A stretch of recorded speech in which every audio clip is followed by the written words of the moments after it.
Hi, everyone. Welcome to the Crush It in Sales podcast. My name is Melinda Van Fleet, and I am super excited that you have joined me this week. This week is a really, really big topic, which is why I had to take a breath. And that is comparison. Comparison is actually a module in my Supercharge Your Transformation course, which is an evergreen course that is on both of my websites on the homepage. And it's just really something that I feel strongly about in regards to breaking it down, talking about it, having a conversation, and starting to build awareness around any triggers that you may have in regards to comparison. I dare say that most people compare either to someone or with someone on some type of level. The other thing that I want to mention before I dive in is it's really important to have awareness around comparison and be working through it, moving past it, not having it at all, which would be fantastic, right? In order to build your business, in order to build a sales business, in order to crush it in sales. Because if you're caught up in comparison and those triggers, that energy does not serve you. It really doesn't. So something I'm going to refer to on and off in this podcast is human design. And if you follow me, you know that as a coach and a business consultant, I embody human design and I infuse it in my coaching and consulting. Normally, I talk about human design on my other podcast, The Good Karma Success Coach, because you could say it is a more spiritually based assessment, modality, system. I was kind of blending some words together there. And, it really kind of has more of a home on that podcast. But I also really feel that understanding human design and really embodying it has helped me through my comparison struggles that I have had for a very, very, very long time. And if you don't know me, I'm 50, so I've done a lot of work and self-work on many of these aspects that I speak and coach on, which is also part of my human design. So all of this kind of goes hand in hand. So when I started to think about this podcast and started to think about talking about comparison, I just really felt that it has a good home on the Crush It in Sales podcast because you can really use it in your business. And I do believe that business and life, so your work life and your life, do cross over. I really do. And it's kind of fascinating. There's a new show, a series on Apple coming out, I think in a couple days, called Severance, that actually explores the concept of separating your work from your life. So I'm actually really fascinated to watch this show because I do believe that we naturally blend those, right? We may take challenges that we're having at home into the workplace. And how does that affect your career, your success, right? So there's many things to think about along those lines. So check that show out. I'll be watching it too if you subscribe to Apple TV. But anyhow, what I wanted to dive into was just a couple examples of comparison that are more recent, that are not in the module that is in the Supercharge Your Transformation course, and I haven't talked about yet. Because honestly, comparison pops up all the time. And I just really feel that now I'm very good at recognizing it and moving through it, like really fast.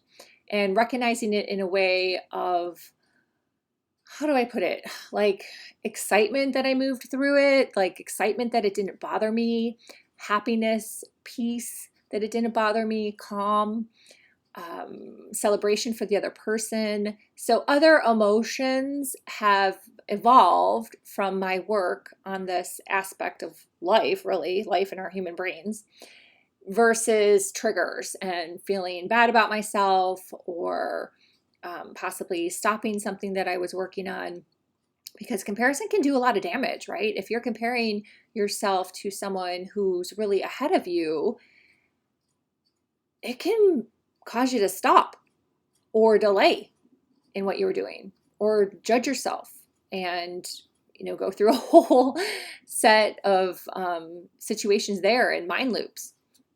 So two things that I have had bubble up recently are some things I have seen as a writer that I want to address. And I've seen this on many levels as a writer, and a speaking engagement that I went to. And I also had a speaking gig a few weeks ago, earlier in January. The first thing is the writing. And I used to do this. So I see it now. I see it so clearly. And that's why I wanted to share this if you're someone who struggles with this.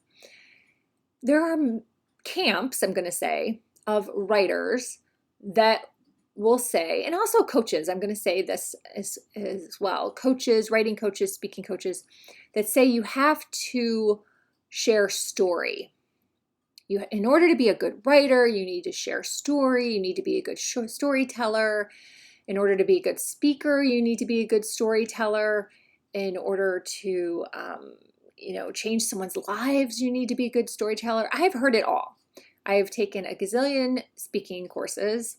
I have read a gazillion books. I have a huge stack of speaking books, none of which I would recommend, by the way. Definitely no. Writing books, most I would not recommend. It's insane, the amount of content that's out there in this world. It doesn't really move you forward. But a lot of those will say, you need to be a good storyteller. On the flip side, there's a camp that says you need to be paying attention to SEO. You need to be paying attention to search words. Using titles like how to or best are really going to drive the most traffic. And you really need to be paying attention to those things when you write. Like if you write a blog, for example.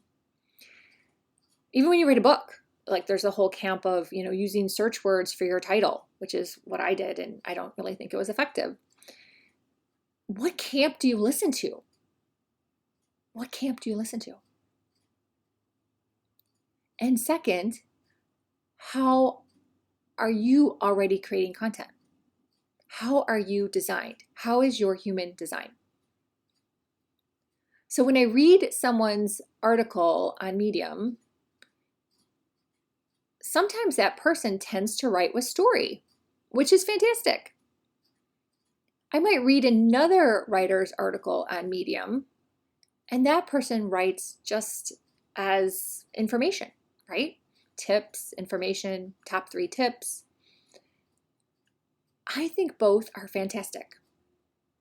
I get value from both. I enjoy reading both types.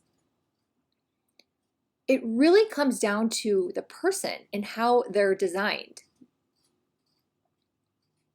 in relation to how they share their content. It really does.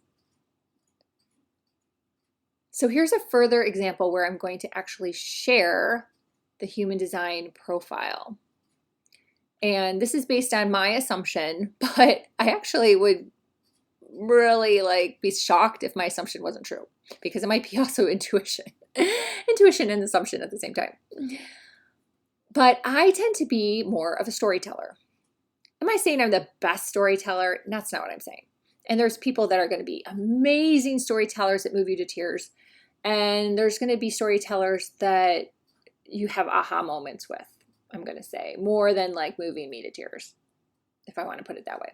I would say I'm probably more of the aha moment. I want to share shorter stories. That's how I speak. That's how I write, and hopefully make some little clicks in your head, right? I'm not a highly emotional person. So for me to create some big talk that makes you cry, that's just not my nature. I'm not emotional. I'm just really not. And that's in my human design. I'm a human design pure generator versus an emotional generator. So I just don't even have it in me to be that person that moves an audience to tears. So to follow someone's advice, another coach or a book, it doesn't even make sense. I just can't really do it. It doesn't feel right. It doesn't come out of me that way. It's just not how I'm aligned with the universe and how they've created me. So when I think of the speaking gig, again, mine was more stories that I gave earlier in January, a little more stories, a little more, I, mention sometimes things that are more spiritual. That just is how it comes out. A tinge of research, but not very much. And that's where I'm going with this. When I compare positively, because it is a very positive comparison, to someone I recently saw speak, she did an excellent job. I loved it. But in comparison, she didn't tell any stories about like herself or any like personal experience. She didn't use any spiritual references. Fine, no big deal. That's just like a little nugget there. But she had tons of research, tons, like a lot. With even at the end, like a lot of references of the research, which is fantastic. She also was able to speak for like 2 hours.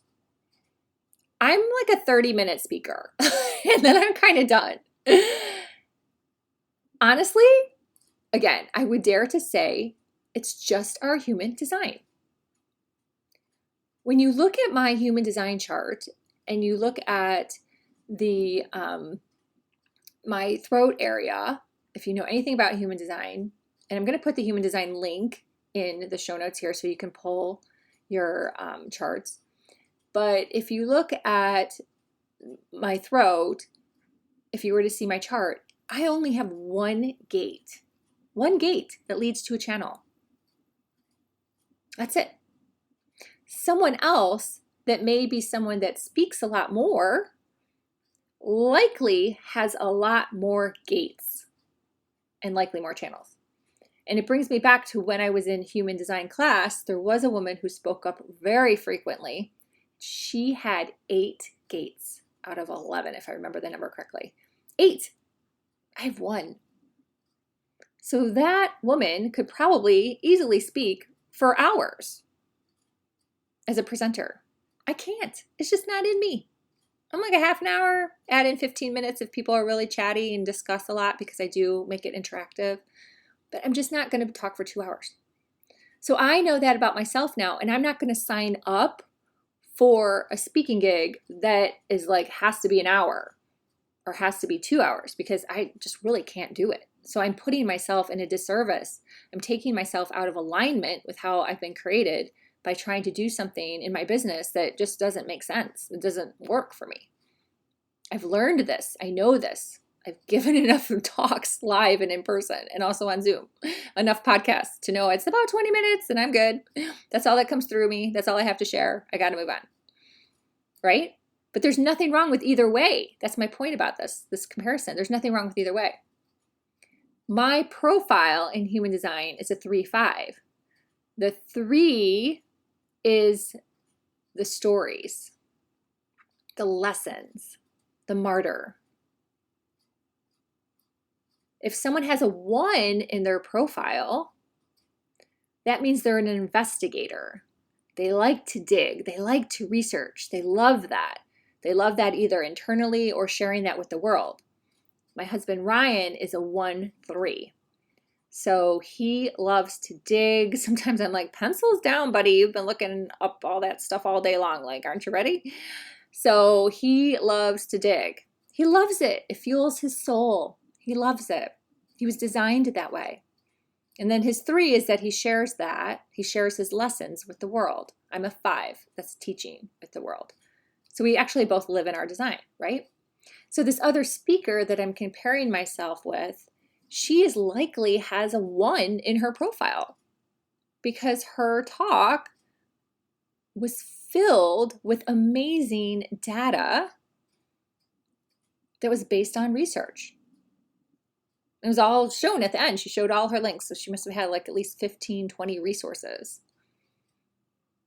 I can't do that. So my point is, it's silly to compare yourself to or with, however you want to put it, someone who's just not made the same as you. Just not made the same as you. So when you think about that in terms of business, let's say you're a restaurant owner and you cook Indian food and and then another restaurant opens next to you and you're like, what are they going to do? Well, maybe they end up cooking Italian food because that's what they're designed to do. You're designed to cook Indian food. You can look at it for any aspect you have of your business or your life. Some siblings end up comparing themselves and they end up not getting along. They're in competition, all those things. I'm very lucky. I do not have that situation with my sister at all. But I know that occurs out there. I know it does. So instead of doing that to yourself and to your nervous system and putting yourself out of alignment with how you're created, celebrate who you are and celebrate who the other person is and just recognize the differences. Recognize the similarities, recognize the differences, and keep going. So it's really kind of fascinating when I think about it on the bigger scale. Again, circling back to the writing and the coaches and the books and the courses that you can take is, honestly, you have to do what feels good for you. So if you take someone's course and they're telling you to write story and that doesn't feel aligned with you, well, you're probably going to pull out maybe some other aspects of the teaching, which is great. You can always learn something from something, even if it's not a great experience. That's still a learning and a lesson. But, in general, don't get all upset that you can't figure out the storytelling piece. You may be just more of a technical writer. You may be more of just facts and figures, and that's okay.